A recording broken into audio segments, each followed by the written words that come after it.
फरमाते हैं कि मैं ना मजदूर लेने गया, बगदाद के चौक में मजदूर बैठे होते थे। मेरी उन मजदूरों में से एक नौजवान बच्चे पे नजर पड़ी।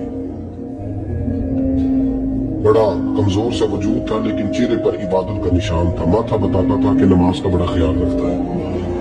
मैं उसके करीब गया। चेहरे भी बड़ा कुछ बताते हैं ना, चेहरों में भी बड़ी लालाई होती है। फरमाते मैं करीब गया, मैंने उसको कहा बेटे मजदूरी करोगे? तो कहने लगा मजदूरों में बैठा हूं तो जरूर मजदूरी के लिए तो बैठा हूं। तो मैंने कहा कि चलो फिर। कहने लगा नहीं मेरी कुछ शर्तें। मैंने कहा बताओ? कहने लगा पहली शर्त यह है कि लोग 4 दिनार दिहाड़ी लेते हैं, मैं 3 दिनार लूं। मैंने कहा यार बिल तो बड़ी बेहतरीन है, बाकी भी इस तरह की रख लें। उसने कहा हुजूर दूसरी शर्त यह है कि मैं आपकी मुकम्मल बात मानूंगा, लेकिन जब अजान हो जाएगी फिर आपकी नहीं सुनूंगा। तीसरी बात उसने ये की कि हुजूर मैं आपके घर में काम करूंगा पर आपके किसी सवाल का जवाब नहीं दूंगा। कहते मैंने कहा यार तू बड़ा अजीब है, शर्तें तो मालिकों की होती हैं। कहने लगा जी बहरहाल मैं शर्तें लगा के जाता हूं। फरमाते मैं उसे घर ले आया। काम मैंने उसको बताया तो जो काम मजदूर सारे दिन में करता है ना, उसने 2 घंटे में कर दिया। हमारे मजदूर सिगरेट पीने में भी तो आधा घंटा लगाते हैं, वो चाय पीने जाए तो पौना घंटा। वहां उनको भी तो दयानतदारी करनी चाहिए कि नहीं करनी चाहिए? मुआहदा किया है ना जी, तो पूरा उतरना चाहिए ना। कहते 2 घंटे में। अब काम जब बंदा शुरू कराता है तो काम और निकल आता है। कहते काम मैंने उसको और बता दिया, वो करने लगा। उसने मिट्टी निकाल के रखी थी बाहर रास्ते में, तो अजान हो गई जोर की। उसने वहीं कुदाल छोड़ी कही और चलने लगा। तो मेरा बेटा कहने लगा इसको जरा बराबर कर दो। कहने लगा चुप कर जा, तेरे बाप से बात हुई थी, जब अजान होती है तो मैं किसी और के लिए सुनता, सिर्फ अल्लाह रसूल की सुनता हूँ। कहते मस्जिद चला गया, नमाज पढ़ के आया तो दोपहर का वक्त था। मेरी बीबी कहने लगी इसको को खाना खा ले। कहते हमने कहा खाना खा लो। तो कहने लगा मैंने रोजा रखा, रमजान भी नहीं था, नफली रोजा रखा हुआ। फरमाते शाम हुई, मैंने 3 दिनार दिए। तो मैंने कहा तेरा नाम क्या है? कहने लगा मैंने आपसे कहा था मैं किसी सवाल का जवाब नहीं दूंगा। तो वो चला गया। अगले दिन मैं फिर लेने गया उसे, काम कुछ और निकल आए। तो लोगों ने बताया वो सिर्फ हफ्ते वाले दिन आता।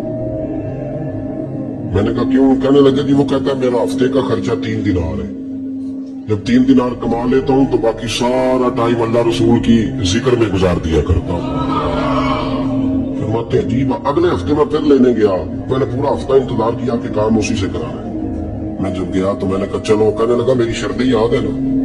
तो मैंने कहा याद है भाई, साथ चल। फरमाते काम कराया। 2-3 हफ्ते वो आता रहा। एक हफ्ते में गया तो लोगों ने कहा हुजूर आज नहीं आया। क्यों? कहने लगे बीमार हो गए। कहाँ घर है? कहने लगे बगदाद के कब्रिस्तान के पीछे जो कच्ची आबादी है उसमें रहता है। फरमाते में गया, दरवाजे पे दस्तक दी तो कहने लगा हुजूर आप है? दरवाजा खोला, आ जाइए। फरमाते मैं अंदर गया तो मैंने कहा तुम्हें कैसे पता चला? मैं कहा तुम्हें कैसे पता चला मैं आया हूँ? कहने लगा हुजूर अल्लाह वाले हो, आप नहीं आना था, वरना अमीर तो गरीबों का पता लेने कोई नहीं आते। कहते मैं करीब गया तो कहने लगा मैं आपका इंतजार कर रहा था, तेज बुखार है, तप रहा। जेब से कुछ पैसे निकाले। कहने लगा ये पैसे रखे। एक अंगूठी निकाली। कहने लगा हुजूर आज रात को मेरा इंतकाल हो जाएगा, इन पैसों का कफन खरीद के सुबह जनाजा पढ़ के मुझे दफन कर देना, और जब दफन करो तो ये अंगूठी लेके असर के बाद हारून रशीद के पास जाना। आप उसे कहना मैंने मिलना है, पर वो आपको टाइम नहीं देगा। आप उसको आवाज दीजिएगा कि तेरी एक अमानत है मेरे पास, फिर वो आपसे मिलेगा तो अंगूठी दे दे, फिर आप मेरी तरफ से फारिग है। हजरत फरमाने लगे तेरा नाम? और कहने लगा हुजूर वक्त थोड़ा है, आज रात मैंने जाना है, बड़ी लंबी माफी मांगनी है रब करीम से, अगर मुनासिब समझे तो मुझे अपने रब से तन्हाई कर देना। फरमाते में आ गया और उसकी बातों ने मुझे सारी रात सोने नहीं दिया। फरमाते सुबह बड़ी मुश्किल से सूरज निकला, मैं गया दरवाजे पे हाथ रखा तो दरवाजा खुला हुआ था। अंदर दाखिल हुआ तो खुशबू मेरा इस्तकबाल कर रही थी। जब चेहरे से कपड़ा हटाया तो उसका तो इंतकाल हो चुका, ऐसे जैसे किसी का दीदार करके सोया। कहते मैं तो 2 आदमी ले गया था जनाजे में, पर पता नहीं दुनिया किधर से आई, कहां से। अखा जो मीटियां जमाना मैनू रोवेगा, अपना ते अपना बेगाना मैनू रोवेगा।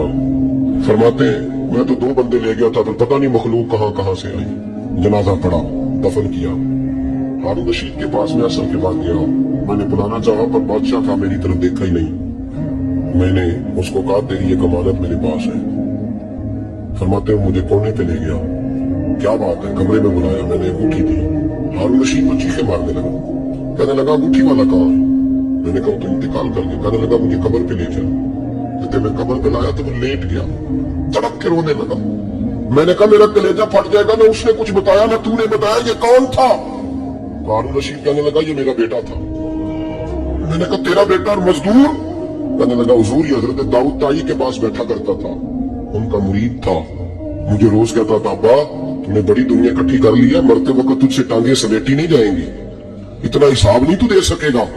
मैं इसको समझा देता, इसकी अम्मा समझा देती, ये रोज हमें कहता छोड़ दो आ जाओ अल्लाह रसूल की बारगाह में झुक जाए। हम सब एक दिन ये चला गया। कहने लगा अगर तुम्हारा रास्ता और है और मेरा रास्ता और है, ये सोने की अंगूठी गलती से इसके पास रह गई, गलती से हीरे की अंगूठी चली गई। कहने लगा देखो मेरे बेटे ने आज वो भी वापस कर दी है। फिर तड़प के कहने लगा हारून रशीद था तो ये मेरा बेटा पर मेरा मुर्शद निकला, मेरा पीर निकला। भाई जिंदगी तो बड़ी थोड़ी है ना। बाबा साहब ने कहा था उठ फरीदा सुतिया, और दाढ़ी आ गई पूर, अग्गा लेड़े आ गए, पिछा रह गए दूर।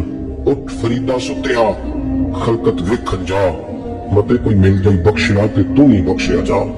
उठ फरीदा सुतिया, झाड़ू दे मसीत, तू सुते रब जागदा, तेरी डाढे नाल परीत। मेरा रब हमें भी कहने लगा हुजूर आज रात